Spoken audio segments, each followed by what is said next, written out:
My name's James Webb and I'm a Fundraising Officer at ShelterBox. I completed my 9-day course in November 2009. My first deployment was actually following the earthquake in Haiti, but I was one of the later teams in, so I went in 3 months after the disaster. Going in so long after the earthquake, naively expected things to be slightly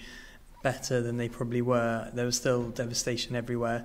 Rubble lines the streets. There are still people living in appalling conditions. Through working at ShelterBox and doing the 9-day training, obviously you get a sense of how necessary and valuable ShelterBox's work is, but it's not really until you're out there distributing the tents, seeing how grateful families who literally had nothing are to be receiving, a new tent which they can call a home, just really makes you appreciate how what we do is really needed and really useful. ShelterBox have sent over 20,000 tents now, and when you compare,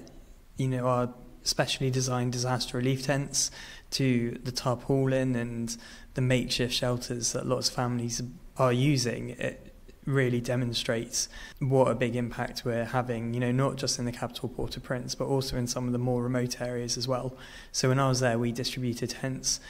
to an area in the mountains that had pretty much been cut off because the roads had been destroyed. Unfortunately, natural disasters and conflict is always going to occur. Wherever there is natural disasters and conflict, people are going to be affected, and people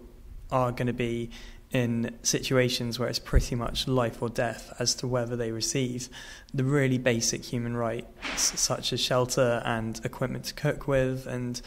stuff to keep them warm at night. In a lot of cases, ShelterBox is saving lives by sending the equipment that we do, and it's incredibly important that we keep helping as many people as we can, and we keep sending as many boxes as we can, and to do that we need to drum up as much support within the UK and around the world as possible, because without the support of our donors, fundraisers and volunteers, none of what we achieve, which now I've been on deployment I realise is a hell of a lot, would be possible. One of the best experiences I had in Haiti was when our driver, who'd been working with us for a number of weeks, and obviously we'd built quite a close relationship with him, he took us to a salsa dancing club that he goes to on a weekly basis, and that was really, really amazing, because it was really inspiring to see that despite the fact that this country has